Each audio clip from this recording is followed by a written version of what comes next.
Next is investing activities. Investing activities include the acquisition and disposal of long term assets and other investments not included in cash equivalent which are not held for resale. Acquisition का मतलब क्या होता है? Acquire करना, purchase करना.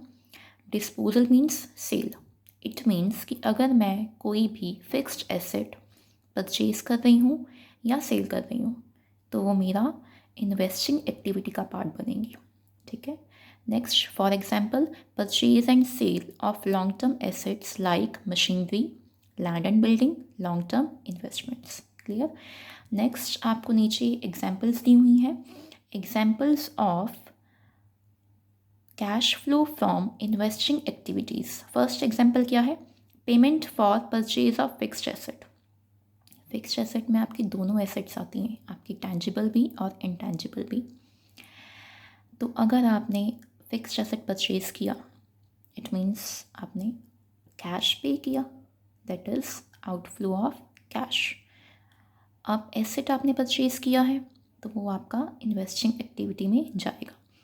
अगर आप अपनी फिक्स्ड एसेट्स को सेल करते हो, चाहे वो टेंजिबल है चाहे इनटेंजिबल है, सेल किया, मनी रिसीव की, कैश रिसीव किया, तो वो आपका क्या है? आपका इनफ्लो ऑफ कैश.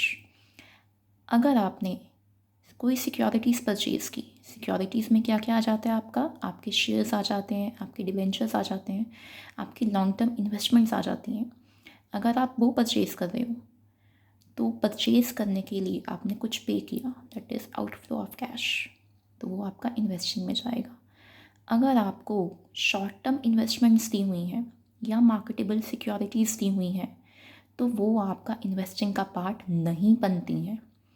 वो कहाँ पे जाएगा? आपका कैश एंड कैश इक्विवेलेंट में आपने उसको डालना है. नेक्स्ट, अगर आप अपनी सिक्योरिटीज़ को, अपने शेयर्स को, अपने डिबेंचर्स को या फिर अपनी लॉन्ग टर्म इन्वेस्टमेंट्स को आप जब सेल करोगे, सेल करने के बाद आप कुछ रिसीव करोगे, कुछ इनफ्लो होगा आपको कैश का, तो वो भी किसका पार्ट बनेंगी? आपकी इन्वेस्टिंग एक्टिविटीज़ में जाएगा. ठीक है. अगर आप अपनी शॉर्ट टर्म इन्वेस्टमेंट्स को या मार्केटेबल सिक्योरिटीज़ को भी सेल करते हो तो वो कहाँ पे जाएगा? कैश एंड कैश इक्विवेलेंट में जाएगा. वो आपकी इन्वेस्टिंग का पार्ट नहीं बनेंगी. Next, loans and advances to third party. अगर मैं अपनी थर्ड पार्टी को कोई लोन देती हूँ, कोई एडवांस देती हूँ, तो वो मेरा इन्वेस्टिंग का पार्ट बनेंगे. Next, receipt from repayment of loan and advances to third party. मैंने जब लोन और एडवांस दिया था थर्ड पार्टी को, उन्होंने मुझे वापस कर दिया, रीपे कर दिया. जब उन्होंने मुझे रीपे किया, इट मीन्स क्या हुआ? इनफ्लो ऑफ कैश हुआ. क्लियर. तो वो भी आपका किस में आएगा? आपका इन्वेस्टिंग में ही आएगा. Clear. Next is illustration third. देखिए, identify out of the following transactions that are classified or shown as investing activities. नीचे आपको कुछ ट्रांजेक्शंस दी हुई हैं, आपने ये आइडेंटिफाई करना है कि ये आपकी इन्वेस्टिंग एक्टिविटी में जाएंगी या नहीं जाएंगी. First point is proceed from sale of fixed asset. क्या किया है? फिक्स्ड एसेट को मैंने सेल किया है. सेल किया तो कैश रिसीव हुआ, इनफ्लो ऑफ कैश हुआ, तो वो किस में जाएगा? आपकी इन्वेस्टिंग एक्टिविटी में जाएगा. Next is payment for purchase of stock and paid. अब क्या किया? मैंने स्टॉक परचेज किया. स्टॉक परचेज किया तो मैंने पेमेंट की, तो ये आपका कहाँ पे जाएगा? आपका ऑपरेटिंग में जाएगा, आपका इन्वेस्टिंग में ये नहीं आएगा. आपने गुड्स परचेज किए हैं. ठीक है. Next is repayment of loan taken. इसमें क्या किया है? मैंने लोन लिया था, ठीक है, मैंने वो रीपे किया है, तो ये मेरा इन्वेस्टिंग में नहीं जाएगा. ये मेरा कहाँ पे जाएगा? मेरा फाइनेंसिंग का पार्ट है, फाइनेंसिंग में जाएगा ये. Next is debentures purchase. अब मैंने क्या किया है? मैंने डिबेंचर्स परचेज किए हैं, मैंने सिक्योरिटी परचेज की है, तो ये मेरा क्या है? मेरा इन्वेस्टिंग एक्टिविटी है. Next, loan advanced. अब मैंने क्या किया है? लोन मैंने दिया है, एडवांस में दिया है किसी को, तो वो मेरा इन्वेस्टिंग में जाएगा. Next is purchase of patents. मैंने अपने लिए एक इंटेंजिबल एसेट परचेज की है, पेटेंट्स. ठीक है. इंटेंजिबल फिक्स्ड एसेट, तो वो मैंने परचेज़ किया, तो ये भी क्या है आपका आउटफ्लो ऑफ कैश, आपका ये इन्वेस्टिंग एक्टिविटी में आएगा। Clear. Next activity is financing activity. Financing activities are the activities which result in change in size and composition of owner's capital, including preferential capital in case of a company and borrowings of the enterprise. इसमें क्या है financing activity. Financing नाम से clear है, finance funds raise करना. ठीक है. अब यहाँ पे लिखा क्या है, change in size and composition of owners capital.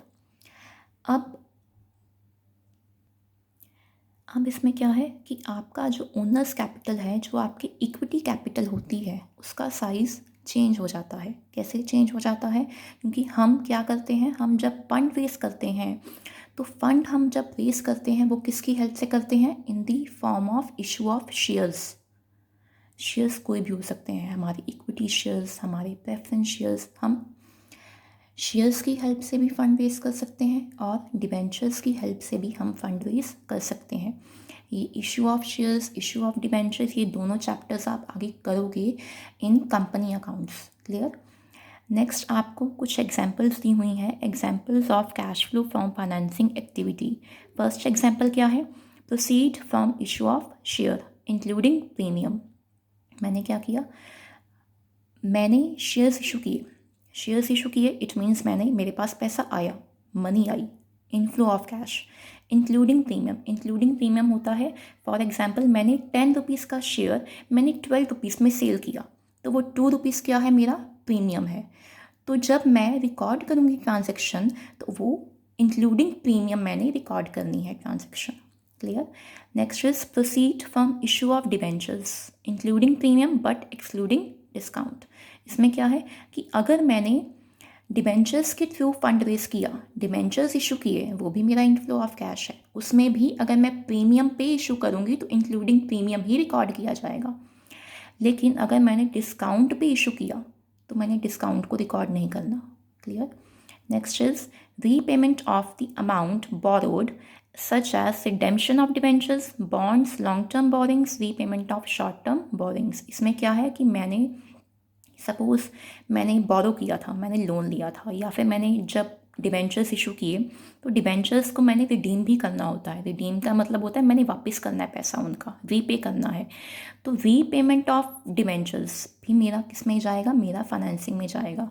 अगर मैंने लॉन्ग टर्म बोरिंग्स ली है, लोन लिया है किसी से, तो वो भी मैंने रीपे किया तो वो किस में आएगा? मेरी फाइनेंसिंग एक्टिविटी में आएगा मेरी. Next is payment of dividend both on equity and preference shares. अगर मैंने इक्विटी शेयर्स के ऊपर या प्रेफरेंस शेयर्स के ऊपर कोई डिविडेंड दिया है, कोई डिविडेंड पे किया है, तो वो भी मेरा किस में जाएगा? मेरा फाइनेंसिंग एक्टिविटी में आएगा. Next is buy back of equity shares. इसमें क्या है कि मैं जब अपने ही इक्विटी शेयर्स अपने शेयर होल्डर्स से वापस से परचेज कर लूँगी, that is buy back of equity shares, तो वो भी किस में आएगा? मेरा फाइनेंसिंग में ही आएगा. अगर मैंने शेयर्स इशू करने के लिए कोई एक्सपेंसेस पे किए हैं या अंडरराइटिंग कमीशन पे की है, तो वो भी मेरा किस में जाएगा? मेरी फाइनेंसिंग एक्टिविटी में ही आएगा. ठीक है. Last point is payment of interest on boring. Suppose मैंने इंटरेस्ट ऑन डिबेंचर्स पे किया है, तो वो भी मेरा फाइनेंसिंग एक्टिविटी में ही आएगा. ठीक है. नेक्स्ट आपको इलस्ट्रेशन 5th दी हुई है, उसमें आपको क्या दिया हुआ है? Identify out of the following transactions that are shown as financing activity. First point is repayment of loan taken. ये क्या है? मैंने लोन लिया था, मैंने वापस किया, मेरा फाइनेंसिंग का पार्ट है ये. Next proceed from issue of shares. मैंने शेयर्स इशू किए, इनफ्लो ऑफ कैश, फाइनेंसिंग में जाएगा ये. Sale of tangible fixed asset. मैंने फिक्स्ड एसेट को सेल किया, मेरा इन्वेस्टिंग में जाएगा ये, फाइनेंसिंग का पार्ट नहीं है ये. Next redemption of preference shares. मैंने प्रेफरेंस शेयर्स को रीपे किया, रिडीम हो गए, फाइनेंसिंग में आएगा ये. Next interest paid. इंटरेस्ट मैंने पे किया है, फाइनेंसिंग में जाएगा ये भी. Next is dividend pay. ये भी मैंने पे किया है, अगेन फाइनेंसिंग में आएगा ये. Next is interest in bank overdraft और कैश क्रेडिट, ये क्या है मेरा, मैंने बैंक ओवरड्राफ्ट इंक्रीज़ हो गया, मेरी कैश क्रेडिट लिमिट इंक्रीज़ हो गई, ये भी मेरा फाइनेंसिंग है, मैंने फंड रेज किया है with the help of bank overdraft. Under writing commission paid, ये भी मेरा क्या है, मेरा फाइनेंसिंग में जाएगा। Last is share issue expense, ये भी मेरा फाइनेंसिंग में जाएगा। क्लियर।